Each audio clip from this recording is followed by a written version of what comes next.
Cinema చాలా బాగుంది, but ఆ మణిరత్నం క్లాస్ లేదంటే. ఓకే, అంటే సినిమాలో స్టోరీ ఏంటన్న first of all? Story it's nothing but ఒక గ్యాంగ్స్టర్లో జరిగే లైఫ్, ఆ లైఫ్లో ఏమేమి అప్స్ అండ్ డౌన్స్ ఉంటాయి అంతే. కమల్ హాసన్ గారికి హిట్ అని చెప్పుకోవచ్చా? అంటే ఇప్పటికైతే రెస్పాన్స్ అయితే బాగానే ఉంది, సో వన్ మోర్ హిట్ ఇంకా. ఓకే, అంటే ఇప్పుడు అంటే బ్యాక్గ్రౌండ్ మ్యూజిక్ కానీ ఇవన్నీ చాలా బాగుంటాయి. బాగా చేశారు, బ్యాక్గ్రౌండ్ మ్యూజిక్ చాలా బాగుంది అండ్ సాంగ్స్ కూడా చాలా బాగున్నాయి. ఏఆర్ఆర్ బోర్ కొట్టినట్టు ఏదైనా అనిపించింది? ఫస్ట్ హాఫ్ కొంచెం ఫ్లాట్ అనిపించింది, కానీ సెకండ్ హాఫ్లో అది కవర్ అయిపోయింది, మేనేజ్ చేశారు. రేటింగ్ ఎంత?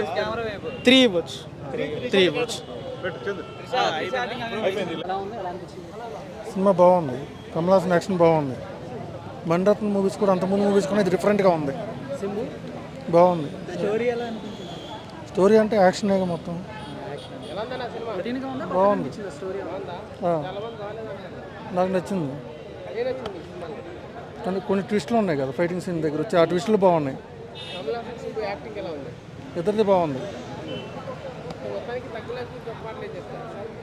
ఏజ్లో ఆయన ఇంతగా ఆడియన్స్ కోసం మన కోసం ఇంతగా చేశారంటే అది చాలా గొప్ప విషయం.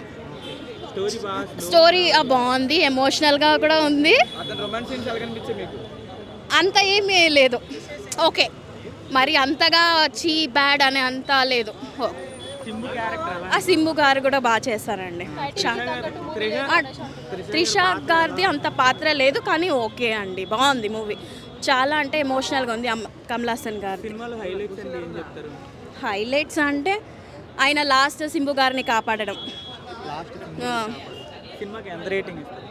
5 out of 5. సారీ, బాగుందండి, బాగుంది, చాలా బాగుంది. బాగుందండి. మీరు సినిమా వాచ్ చేసి అప్పుడు మీరే రేటింగ్ ఇచ్చుకోండి. థ్యాంక్ యూ అండి.